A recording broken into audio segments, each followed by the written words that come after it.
A conference or dialogue between the author and Adario, a noted man among the savages, containing a circumstantial view of the customs and humors of that people. Lahontan, I am infinitely well pleased, my dear Adario, that I have an opportunity of reasoning with you upon a subject of the greatest importance, for my business is to unfold to you the great truths of Christianity. Adario, I am ready to hear thee, my dear brother, in order to be informed of a great many things that the Jesuits have been preaching up for a long time, and I would have us to discourse together with all the freedom that may be. If your belief is the same with that of the Jesuits, 'tis in vain to enter into a conference, for they have entertained me with so many fabulous and romantic stories that all the credit I can give them is to believe that they have more sense than to believe themselves. Lahontan, I do not know what they have said to you, but I am apt to believe that their words and mine will agree very well together.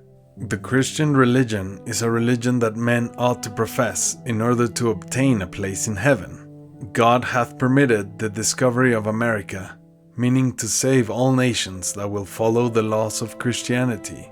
'Twas his divine pleasure that the gospel should be preached to thy nation, that they may be informed of the true way to paradise, the blessed mansion of good souls. 'Tis pity thou wilt not be persuaded to make the best use of the favors and the talents that God hath bestowed upon thee. Life is short, the hour of our death is uncertain, and time is precious. Undeceive thyself, therefore, as to the imagined severity of Christianity, and embrace it without delay, regretting the loss of those days thou hast spent in ignorance, without a due sense of religion and worship, and without the knowledge of the true God. Adario, how do you mean, without the knowledge of the true God? What? Are you mad? Dost thou believe we are void of religion, after thou hast dwelt so long among us? Does not thee know, in the first place, that we acknowledge a creator of the universe, under the title of the Great Spirit or Master of Life, whom we believe to be in everything, and to be unconfined to limits? 2. That we own the immortality of the soul. 3. That the Great Spirit has furnished us with a rational faculty, capable of distinguishing good from evil as much as heaven from earth, to the end that we might religiously observe the true measures of justice and wisdom. 4. That the tranquility and serenity of the soul pleases the great Master of Life, and on the other hand, that he abhors trouble and anxiety of mind, because it renders men wicked. 5. That life is a dream, and death the season of awakening, in which the soul sees and knows the nature and quality of all things, whether visible or invisible. 6. That the utmost reach of our minds can't go 1 inch above the surface of the earth, so that we ought not to corrupt and spoil it by endeavoring to pry into invisible and improbable things. This, my dear friend, is our belief, and we act up to it with the greatest exactness. We believe that we shall go to the country of souls after death, but we have no such apprehension as you have of a good and bad mansion after this life, provided for the good and bad souls. For we cannot tell whether everything that appears faulty to men is so in the eyes of God. If your religion differs from ours, it does not follow that we have none at all. Thou knowest that I have been in France, New York, and Quebec, where I studied the customs and doctrines of the English and French. The Jesuits allege that out of 500 or 600 sorts of religions, there's only one that is the good and the true religion, and that's their own, out of which no man shall escape the flames of a fire that will burn his soul to all eternity. This is their allegation, but when they have said all, they cannot offer any proof for it. Lahontan, they have a great deal of reason, Adario, to assert that there are bad souls, for without straggling far for a proof, they need only to give thine for an instance. He that is unacquainted with the truths of the Christian religion is not capable of receiving a proof. All that thou hast offered in thy own defense is prodigious madness. The country of souls that thou speakest of is only a chimerical hunting country, whereas our holy scriptures inform us of a paradise seated above the remotest stars, where God does actually reside, being encircled with glory and the souls of all the faithful Christians. The same very scriptures make mention of a hell, which we take to be situated in the center of the earth, and in which the souls of all such as reject Christianity, as well as those of bad Christians, will burn forever without consumption. This is a truth that you ought to think of. Adario. These holy scriptures that thou quotest every foot, as well as the Jesuits, require that mighty faith which the good fathers are always teasing us with. But this can be nothing but a persuasion. To believe imports no more than to be persuaded of a thing, and to be persuaded or convinced is to see a thing with one's eyes, or to have it recommended by clear and solid truths.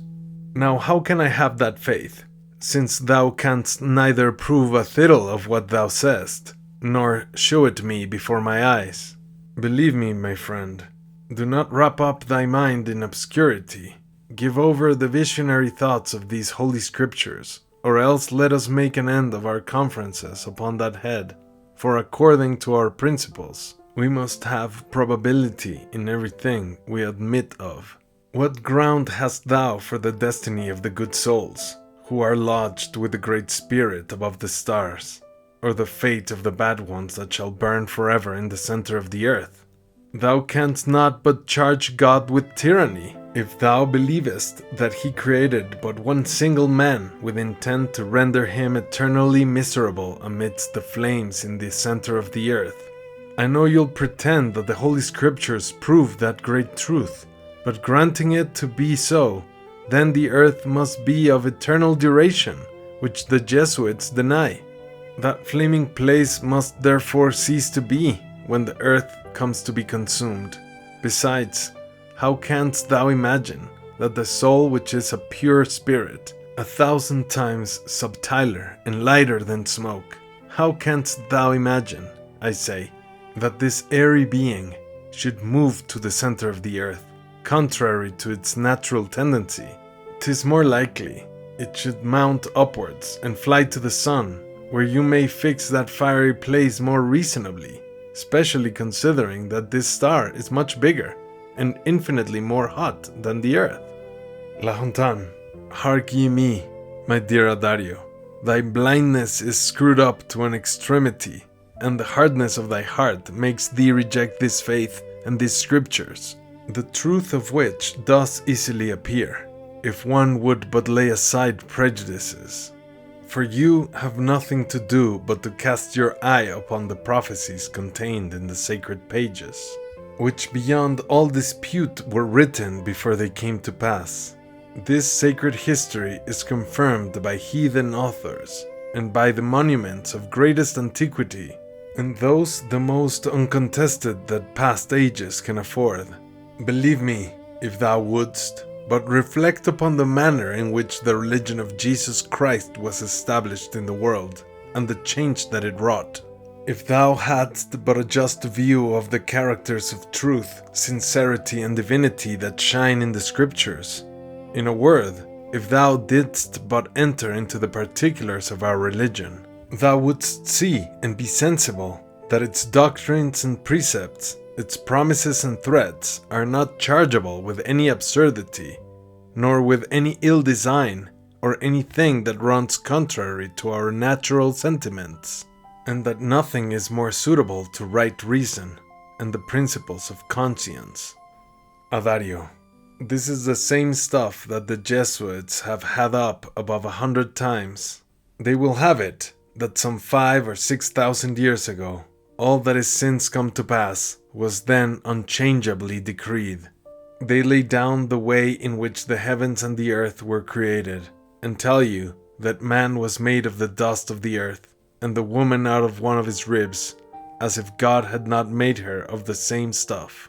That a serpent tempted this man in a garden of fruit trees to eat of an apple, which was the occasion that the Great Spirit put his own Son to death, on purpose to save all men. if I should say that these advances have a greater appearance of fabulousness than of truth, you would close upon me with reasons fetched from your Bible. But according to your own words, this scripture of yours had not always a being. The invention of it bears the date of some 3,000 years ago, and 'twas not printed till within these 4 or 5 centuries. Now, considering the diverse events that come round in the course of several ages, one must certainly be very credulous in giving credit to so many idle stories as are huddled up in that great book that the Christians would have us to believe. I have seen some of the books that the Jesuits writ of our country, and those who knew how to read them explained to me the sense of them in the language that I speak. But I found they contained an infinity of lies and fictions heaped up one above another. Now, if we see with our eyes that lies are in print, and that things are not represented in paper as they really are, how can you press me to believe the sincerity of your Bible that was writ so many ages ago, and translated out of several languages by ignorant men that could not reach the just sense, or by liars who have altered, interpolated, or paired the words you now read? I could mention several other objections which in the end will perhaps influence thee in some measure, to own that I have some reason to confine my belief to such things as are visible and probable. Lahontan, poor Adario, I have laid before thee the certainty and evidence of the Christian religion, but instead of being convinced, thou lookst upon my proofs as chimerical, and offerest the most foolish reasons in the world. You quote the falsehoods written in the accounts of your country that you have seen, as if the Jesuits who writ them could not have been imposed upon by those who supplied them with such memoirs. You must consider that these descriptions of Canada are baubles that cannot come into the balance with the books that treat of sacred things, such things as 100 different authors have writ of, without contradicting one another. Adario, how do you mean without contradicting one another? Why, the Book of Holy Things, is not it full of contradictions? These Gospels that the Jesuits speak of, do not they occasion discord between the French and the English? And yet, if we take your word for it, every period of that book sprung from the mouth of the Great Spirit. But if the Great Spirit meant that his words should be understood, why did he talk so confusedly, and clothe his words with an ambiguous sense? One or two things must follow from this advance. If he was born and died upon the earth, and made speeches here, why, then, his discourses must be lost? For he would certainly have spoke so distinctly and plainly, that the very children might conceive his meaning. Or, if you will have the Gospels to be his genuine words, and contain nothing but what flowed from him, why, then, he must have come to raise wars in the world instead of peace, which cannot be. The English have told me that though their Gospels contain the same words with the French, yet there's as great a difference between their religion and yours as between night and day. They say positively that theirs is the best, and on the other hand, the Jesuits allege that the religion of the English, and of 1,000 nations besides, is good for nothing. If there be but one true religion upon earth, who must I believe in this case? Who is it that does not take their own religion to be the most perfect? How can the capacity of man be able to single out that divine religion from amongst so many more that lay claim to the same title? Believe me, my dear brother, the Great Spirit is wise, all his works are perfect. 'Tis he that made us, and he knows perfectly well what will become of us. 'Tis our part to act freely, without perplexing our thoughts about future things. He ordered thee to be born in France, with intent that thou shouldest believe what thou neither seest nor conceivest. And me he has caused to be born a Huron, to the end that I should give credit to nothing but what I understand, and what my reason teaches me. Lahontan, reason teaches thee to be a Christian, and yet you refuse to be such. If you would, you might understand the truths of our gospel, in which all things are of a piece, and nothing can be found that savors of contradiction. The English are Christians as well as the French, And though these two nations have some difference upon the score of religion, it only relates to some passages of scripture that they understand different ways. The first and principal point that occasions so many disputes is this. The French believe that since the Son of God said that his body was in a morsel of bread, we are bound to take it for a truth in regard that he could not lie. He told his apostles that the bread was truly his body and that they ought to eat it and to perpetuate that ceremony in commemoration of him. Accordingly, this precept is observed, for since the death of that God-made man, the sacrifice of the Mass is performed every day among the French, who make no doubt of the real presence of the Son of God in that bit of bread. But the English pretend that the Son of God, being in heaven, cannot be corporally present upon earth, and that his words ensuing upon that institution, the repetition of which would be tedious to thee, are evidence that he is only spiritually present in the bread. This is all the difference between them and us, for as to the other points, they are so trifling that we could easily come to an accommodation upon them. Adario. I perceive then, the words of the Son of the Great Spirit are chargeable with self-contradiction or obscurity, for as much as you and the English dispute about this meaning with so much heat and animosity, and this seems to be the principal spring of the hatred that these two nations bear to one another. But that is not what I insist upon. Dost thou hear, my brother? Both the one and the other must needs be fools in believing the incarnation of a God, considering the ambiguity of those discourses mentioned in your gospel. There you meet with an infinity of things which are too gross to come from the mouth of so perfect a being. The Jesuits assure us that the Son of the Great Spirit declared that he sincerely desired the salvation of all men. Now, if he desires it, doubtless it must come to pass, and yet they are not all saved neither, for as much as he has said, many are called, but few are chosen. This I take to be a plain contradiction. The Fathers reply that God does desire the salvation of men, but upon the condition that they desire it themselves. But after all, we do not find that God has added that clause, for if he had not spoke so positively. But the mystery lies here. The Jesuits have a mind to pry into the secrets of the Almighty, and to assume what himself did not pretend to, for he mentioned no such condition. The case is the same as if the great Captain General of the French should give notice by his Viceroy that 'tis his pleasure that all the slaves of Canada should be transported to France, where they might all grow rich, and thereupon the slaves should make answer that they will not go, because that great captain cannot desire it unless they be of the same mind themselves.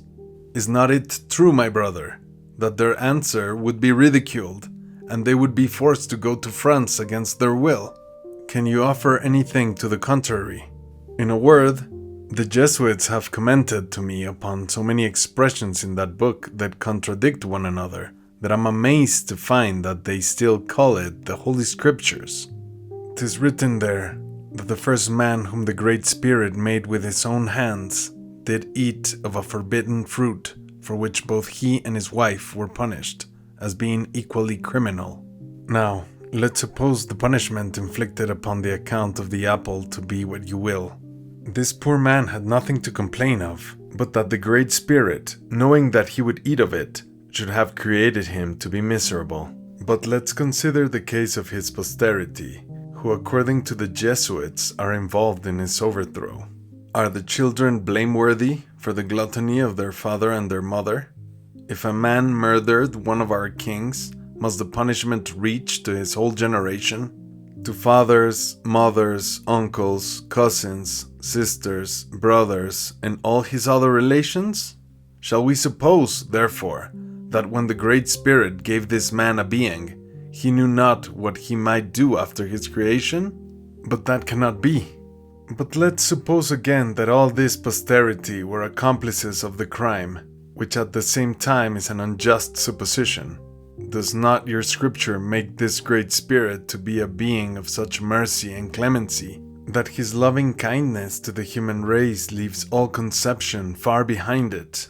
Is not he so great and so puissant that if all the spirits of men that either are or have been or are to come were united in one person, 'twould be impossible for that mighty one to comprehend the least tittle of his omnipotence? Now, since his goodness and mercy are so transcendent, can't he by one word vouchsafe a pardon to that man and all his descendants? And since he is so powerful and great, how improbable is it that such an incomprehensible being should turn himself into a man, and not only live a miserable life, but die an infamous death, in order to expiate the sin of so mean a creature that is as much or more beneath him as a fly is beneath the sun and the stars? Where would that infinite power be then? What use would it be of to him, and what advantage would he make of it? To my mind, to believe that the basing of the divine nature speaks a doubt of the incomprehensible reach of his omnipotence, and an extravagant presumption with respect to ourselves. Lahontan, dost not thou perceive, my dear Adario, that the Great Spirit being so powerful, and entitled to the perfections you have named, the sin of our primitive father must by consequence be the most enormous and heinous crime that imagination itself can reach. To make the case plain by an example, if I beat one of my soldiers, there's no harm done, but if I offered an affront to the king, my crime would be inflamed to the last degree, and be justly accounted unpardonable. Now, Adam having offered a piece of indignity to the King of Kings, we come into the list of his accomplices, as being part of his soul, and consequently the divine justice requires such a satisfaction as the death of his son. 'Tis true, God could have pardoned us with one word, but for reasons that I cannot give you easily to understand, he was graciously pleased to live and to die for all mankind. I own that he is merciful, and that he might have acquitted Adam the same day that the crime was committed. For his mercy is the ground of all the hopes we have of salvation. But if he had not resented Adam's disobedience, his prohibition had been a jest. Had he overlooked it, the consequence would have been that he did not speak seriously, and upon that foot, all the world would have had a just plea for doing what they pleased. Adario, hitherto thou provest nothing, and the more I sift the pretended incarnation, I find it the less probable. What? To think that this great and incomprehensible being, the creator of the earth, of the seas, and of this vast firmament, should be capable of debasing himself so far as to lie 9 months prisoner in the bowels of a woman, and expose himself to the miserable life of his fellow sinners that writ the book of your gospel, to be beaten, whipped, and crucified like an unhappy wretch. This, I say, is what can't enter into my thoughts. 'Tis written that he came upon the earth on purpose to die there, and with the same breath 'tis said that he was afraid to die. This implies a contradiction 2 ways. In the first place, if his design was to be born in order to die, he ought not to have dreaded death. For what is the ground of the fear of death? The dread of death proceeds from this, that one does not know what will become of them when they depart this life. But he was not unacquainted with the place he was bound for, so that he had no reason to be afraid. You know very well that we and our wives poison ourselves frequently in order to keep one another company in the regions of the dead, when one or the other is snatched away. So you see plainly the loss of life does not scare us, though at the same time we are not certain what course our souls will steer. What answer canst thee give me upon this head? In a second place, since the Son of the Great Spirit was invested with a power equal to that of the Father, he had no occasion to pray his Father to save his life, in regard that he was able to guard off death by his own power, and that in praying to his Father, he prayed to himself. As for my part, my dear brother, I can't have any notion of what thou wouldest have me to conceive. Lahontan, I find you are in the right of it in telling me but now that your capacity would not reach an inch above the surface of the earth. Your way of reasoning is sufficient proof of your assertion. Now that I have heard this, I do not think it strange that the Jesuits have so much trouble in preaching to you and giving you to understand the sacred truths. I play the fool in reasoning with a savage that is not capable of distinguishing a chimerical supposition from a certain and a standing principle, or a consequence well drawn from a false inference. To give you an instance, when you spake of this truth, that God was willing to save all men, and at the same time that they are but few who are saved, you charged a contradiction upon it, and at the same time there's no such thing in the case. For he desires to save all men that wish their own salvation, by observing his law and his precepts, that is, such as believe his incarnation, the truth of the Gospels, the rewards provided for the good, the punishments prepared for the wicked, and a state of futurity. But in regard that few such will be found, all the rest are doomed to the everlasting flames of that fire that you make a jest of. Take care you are not one of the latter class. If it should happen so, 'twould be a great trouble to me, because thou art my friend.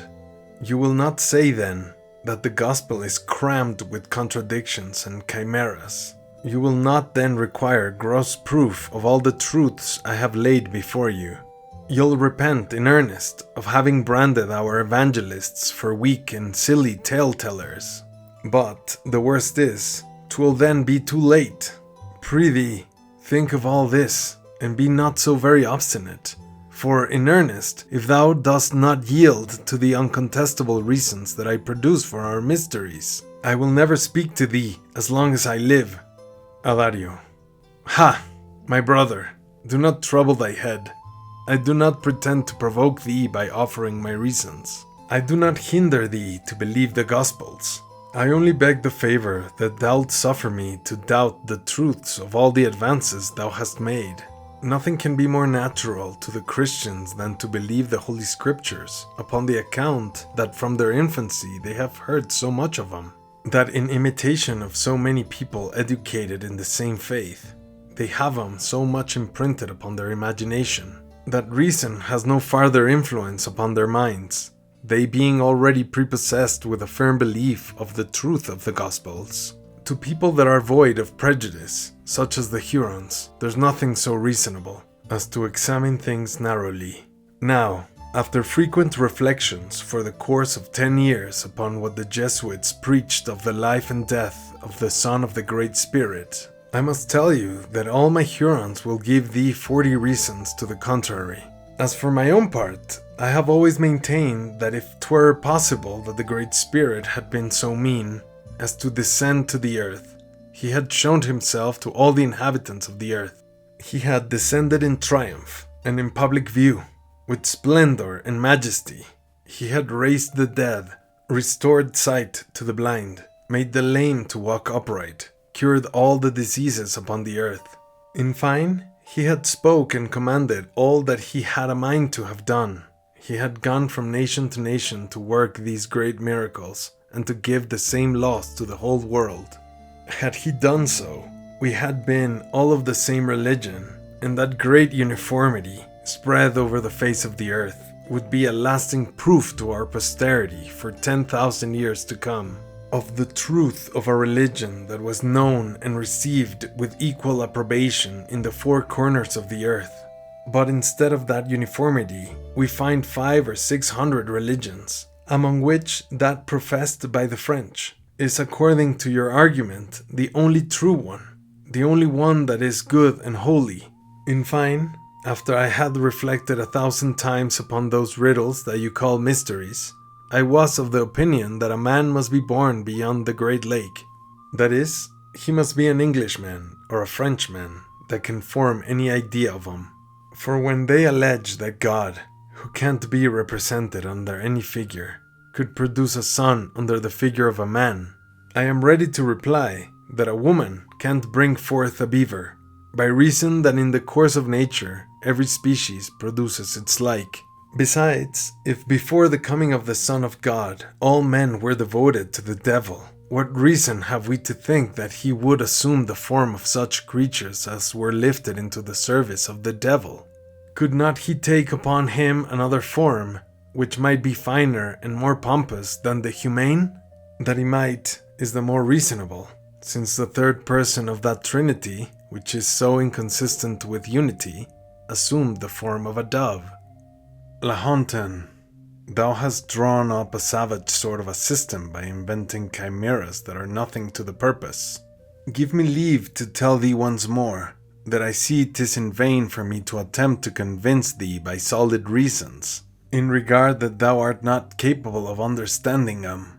I must therefore refer you to the Jesuits. In the meantime, I have a mind to give you to understand one thing that's very plain, and that will fall within the verge of your genius, viz., that 'tis not the bare believing of the great truths of the gospel which you deny, that is sufficient to conduct one to the mansions of the Great Spirit. Over and above the belief, one must inviolably observe the precepts of the law that is there delivered. That is to say, one must not adore anything but the Great Spirit alone. One must not work on the days allotted for solemn prayer. One must honor their father and their mother, and not only avoid the embraces of girls, but be free from an inclination that way, unless it be upon the foot of marriage. 'Tis required for this end, that we should not kill or promote the killing of anyone, that we should not speak ill of our brethren, or utter lies, or touch another man's wife, or encroach upon the property of our brethren. We must go to Mass on the days appointed for that purpose by the Jesuits, and fast some days of the week, for though you believed the Holy Scriptures as much as we do, unless you observe the precepts they contain, you'll be doomed to everlasting flames after your death. Adario. So, my dear brother, this is what I expected. 'Tis a long time since I knew all that thou hast now set forth, and indeed I take it to be a very reasonable article in your gospel. Nothing can be juster and more plausible than those precepts you speak of. You act disingenuously in saying that unless the commandments are punctually observed and practiced, the giving faith and credit to the gospel will not avail. For, pray, how comes it about that the French believe the gospel, and yet make a jest of its precepts? This I take to be a manifest contradiction. For, in the first place, as to the adoration of the Great Spirit, I see no sign of it in your actions, so that your worship consists only in words, and seems to be calculated to cheat us. To give you an instance, do not you see every day that your merchants, when they bargain with us for beaver skins, do commonly say, "My goods cost me so much. 'Tis true as I adore the Almighty. I lose so much by you. 'Tis as true as that God is in heaven." But I do not find that they offer him the sacrifice of their most valuable goods, as we do after we have bought them from them, when we burn them before their faces. In the next place, as for working on the days set apart for worship, I do not find that you make any difference between holy days and work days. For I have frequently seen the French bargain for skins on your holy days, as well as make nets, game, quarrel, beat one another, get drunk, and commit 100 extravagant actions. In a third place, touching the veneration we have for our fathers or ancestors, 'tis but seldom that you follow their counsel. You suffer 'em to die for hunger. You leave 'em and take up separate habitations. You are always ready to ask something of 'em, but never to give 'em anything. And if you expect anything from 'em, you wish for their death, or at least you expect it with impatience. In the fourth place, as for continence with respect to the tender sex, who is it among you, abating the Jesuits, that has ever acted up to it? Do not we see every day that your youths pursue our daughters and our wives, even to the very fields, with the design to inveigle them by presents? Do not they roll every night from hut to hut in our village in order to debauch them? And does not thee know how many such adventures there are among thy own soldiers? In the fifth place, to touch upon the head of murder, 'tis such a common thing among you, that upon the least accident, you clap your hands to your swords and butcher one another. I remember when I was at Paris, people were run through in the streets every night.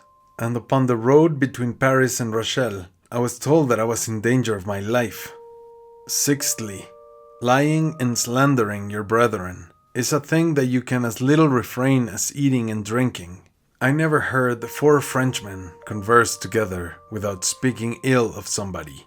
And if you knew what I have heard them say publicly of the Viceroy, the Intendant, the Jesuits, and of 1,000 people that you know, not excepting yourself, you would be convinced that the French are very well versed in defamations.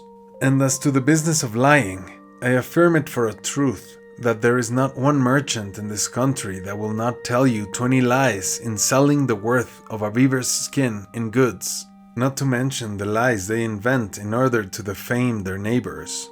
In a 7th place, to adjust the point of engaging with married women, we need no other proof than to hear your discourses when you have got a little drink in your heads. Then you'll entertain us with a great many fine stories of your adventures that way. But to go no farther, pray reckon up how many children are got upon the wives of the coureurs de bois during their husband's absence. In the 8th place, to come to the article of not encroaching upon our neighbor's property, how many thefts or robberies have you seen committed among the coureurs de bois since you came to this country?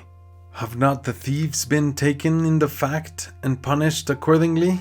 Is not it such a common thing in your towns that one can't walk in the streets in the nighttime with safety, and that you dare not leave your doors open?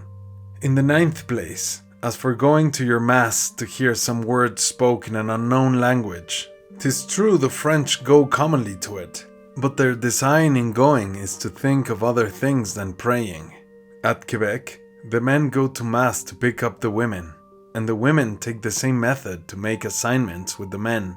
I have seen some of your women call for cushions, for fear of spoiling their stockings and petticoats. Then they sit down upon their heels and pull a book out of a great bag, which they open and hold in their hands, though at the same time they look more at the men they like than at the prayers contained in the book. Most of your French people take snuff when they're at mass. They talk and laugh and sing rather for diversion than out of devotion. And, which is yet worse, I know that during the time of Mass, several women and girls take the opportunity of pursuing their amours by staying at home all alone. As for your fasts, I must say that they are very comical. You eat all sorts of fish till you burst again, and cram down eggs and 1,000 other things, and yet you call this fasting.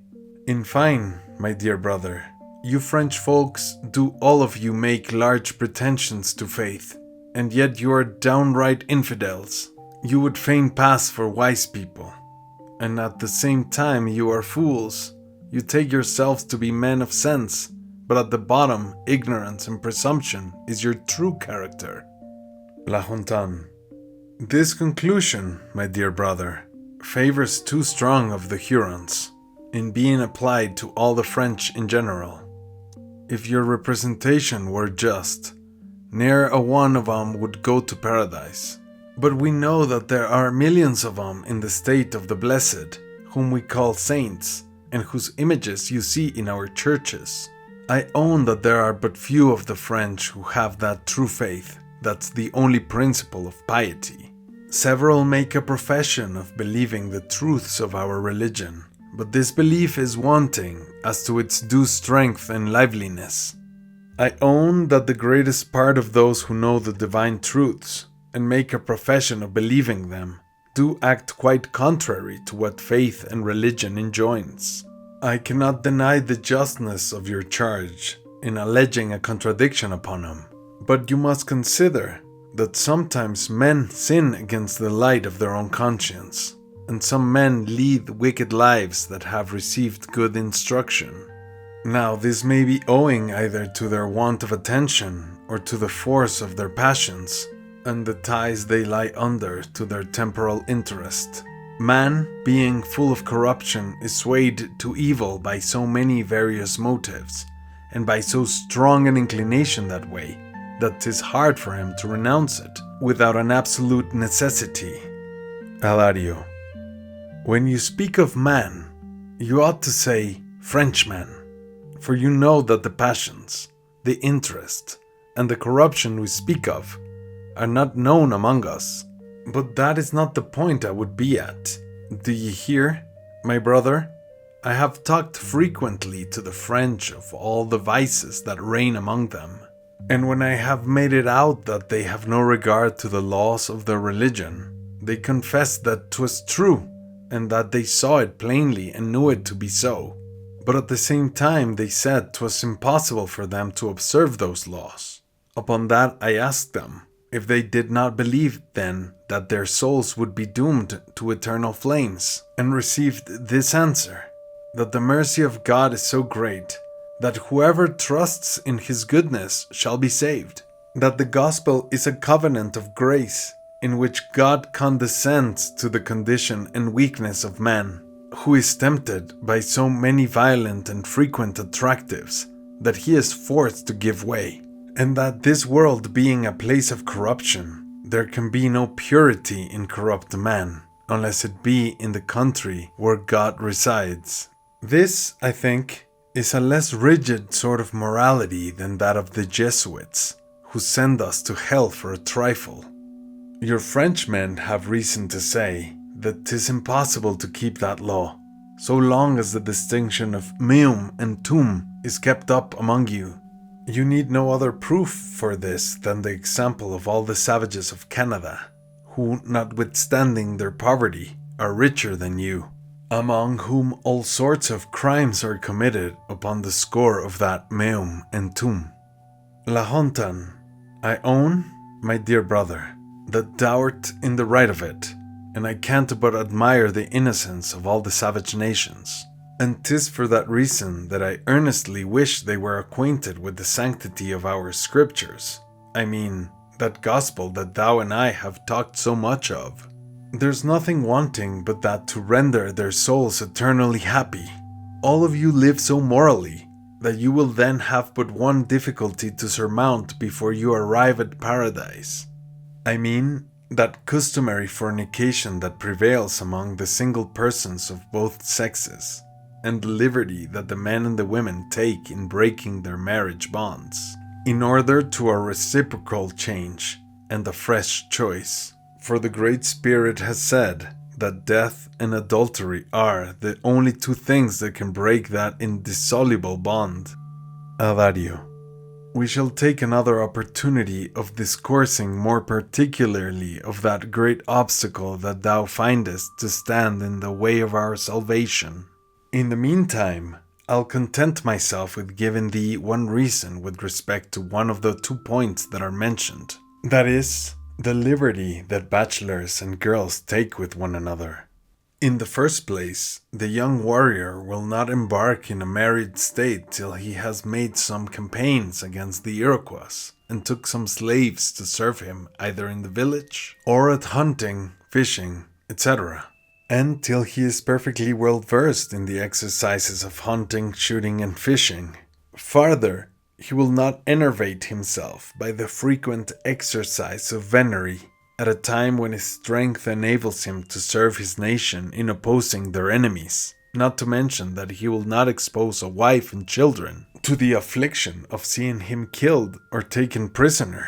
Now, considering that 'tis impossible for a young man to abstain from the embraces of women altogether, you must not censure the youths for keeping company with young women once or twice a month, nor the girls for receiving their addresses. Without that liberty, our bachelors would be liable to great disorders, as experience has taught me, with reference to several that observed a severe continence to make him run the better. And besides, our daughters and young women would be thereby tempted to a mean submission to the embraces of slaves. Lahontan, believe me, my dear friend, God will not be satisfied with these reasons. He orders you either to marry or to entertain no commerce with the sex, for everlasting flames are entailed upon one amorous thought alone, upon one longing wish, one bare desire to satisfy the brutish passion. When thou fastens upon continence a character of impossibility, thou givest God the lie, for he enjoins nothing but what is possible. 'Tis in our power to moderate our passions when we will, There's nothing required towards that but our good will and consent. All men that believe in God ought to observe His precepts, and to resist temptations by the assistance of His grace which never fails them. To instance, in the Jesuits, does not thee think that when they see a pretty girl in thy village, they feel the influence of temptation as well as other folks? Questionless, they do, but they call in God to their assistance. They pass the whole course of their lives, as well as all our priests, without marrying or having any criminal conversation with the tender sex. When they put on the black habit, they make solemn promises to God to that effect. They wage an uninterrupted war with all temptations during the whole course of their lives, and are obliged to reach the kingdom of heaven by violence. When one, therefore, is apprehensive of falling into that sin, he can't avoid it better than by throwing himself into a cloister. Adario. I would not for 10 beaver skins lie under an obligation of silence upon this head. In the first place, that set of men are guilty of a crime in taking an oath of continence. For God, having created an equal number of men and women, He meaned that both the one and the other should be employed in the propagation of mankind. All things in nature multiply, whether trees, plants, birds, beasts, or insects. They repeat this lesson to us every year, and such persons as do not follow it are useless to the world. They do good to none but themselves, and rob the earth of the corn that feed them, in regard that they convert it to no use, according to your principles. A second crime that they are guilty of consists in violating their oath, which they do but too commonly, and making a jest of their word and promises to the Great Spirit. This crime draws on one or two more, whether in conversing with young women or with other men's wives. If they keep company with girls, 'tis manifest that by deflowering 'em, they rob 'em of what they can never return. I mean, they rob 'em of that flower, which the French have such an itch to gather themselves when they marry, and which they look upon as so valuable a treasure that a robbery of that nature is reckoned a crime of the highest demerit. Another crime they are guilty of consists in using the abominable precaution of doing things by halves to prevent impregnation.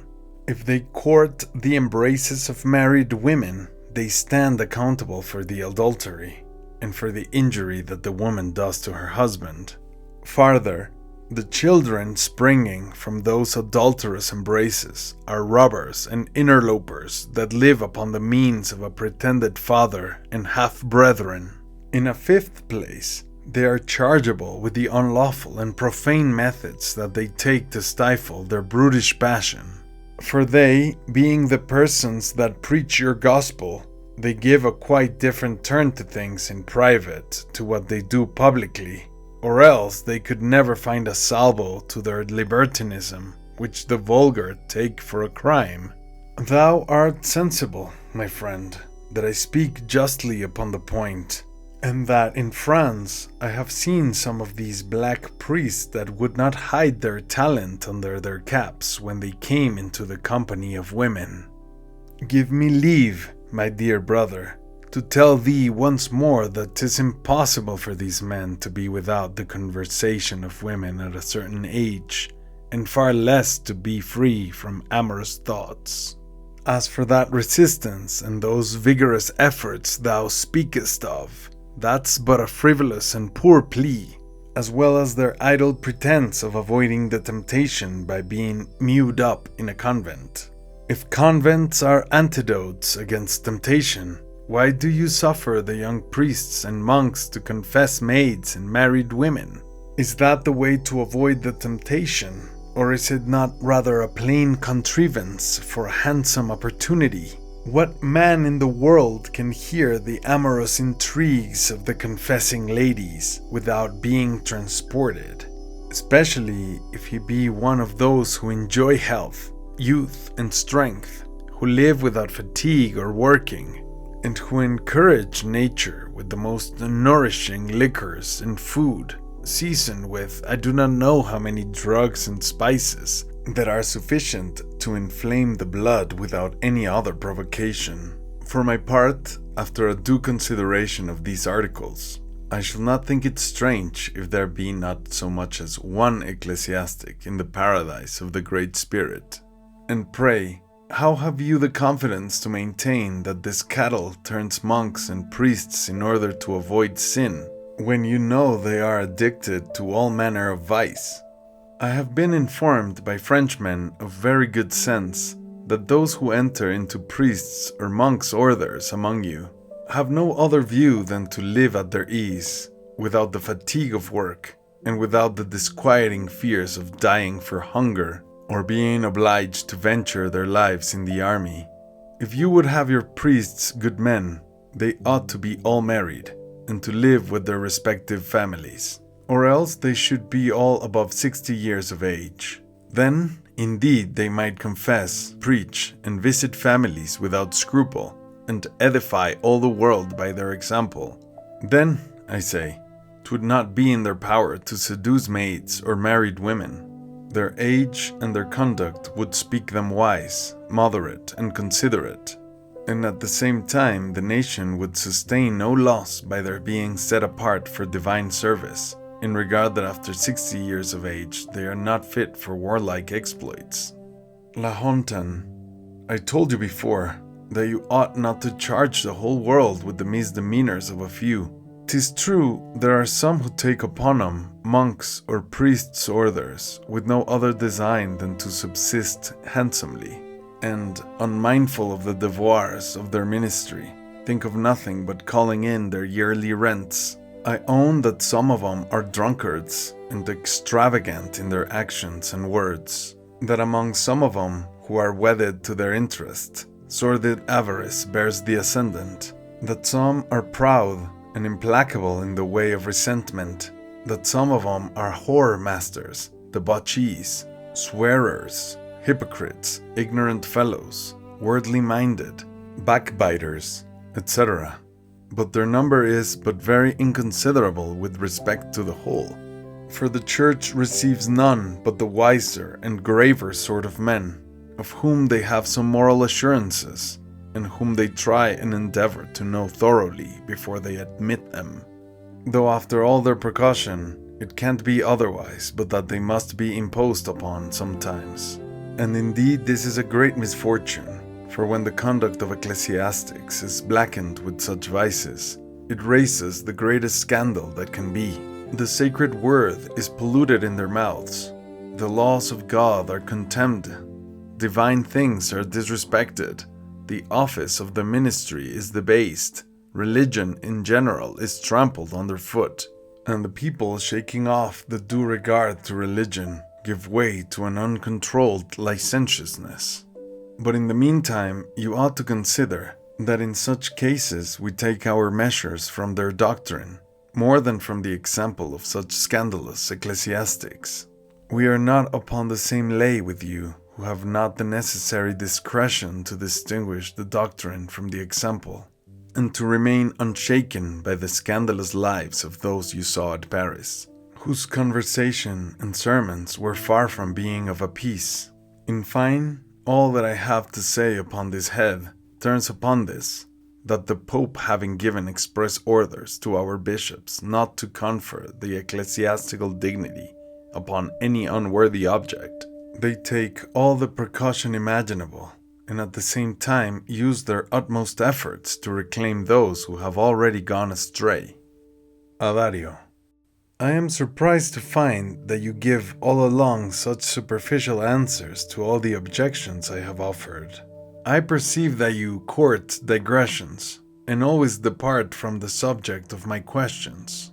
But since 'tis so, I'll come to the Pope then, and with reference to that point, you must know that one day at New York, an Englishman gave me to know that the Pope was such another man as he or I was, but that he sent everybody to hell that he excommunicated, that he released whom he pleased from a second place of torment, that it seems you have forgot, and opened the gates of the Great Spirit's country to such persons as he liked. as being entrusted with the keys of that upper region. If all this be true, methinks all his friends should kill themselves when he expires, that they may crowd in along with him when he opens the gates for himself. And if it be in his power to send souls to hell, 'tis a dangerous thing to be ranked in the number of his enemies.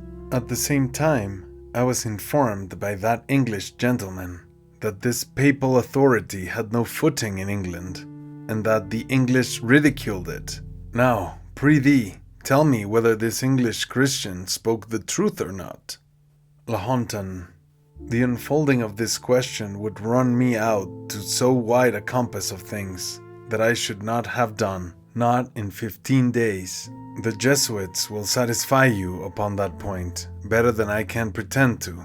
However, I'll take the liberty to say one thing, namely, that the Englishman rallied and jeered while he mentioned some things that were true.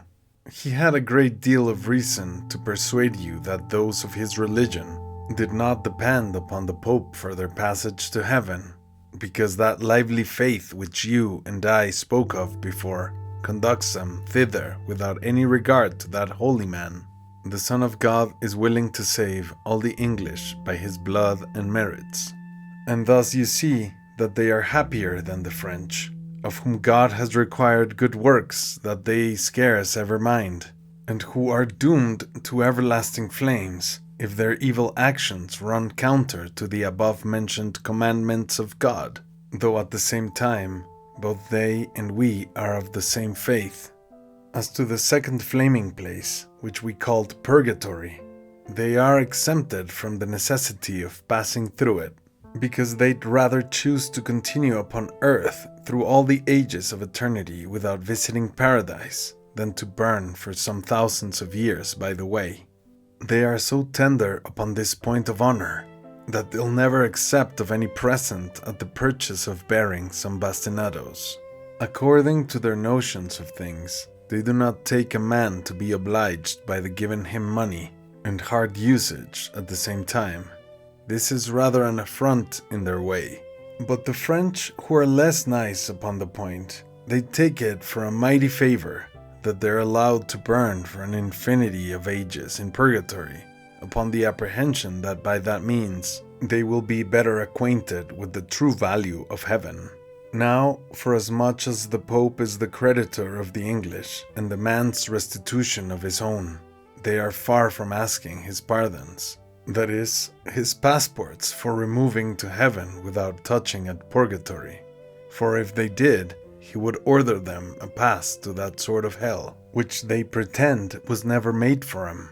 But we French folks, that pay him good round annuities, being acquainted with his wonder-working power, and affected with a sense of our sins against God, we, I say, that lie under such circumstances, must of necessity have recourse to the indulgences of that holy man, in order to obtain a pardon that he has power to grant. For if one of us be condemned to lie 40 years in purgatory before he is removed to heaven, why, 'twill cost the Pope but one word to get the sentence reversed.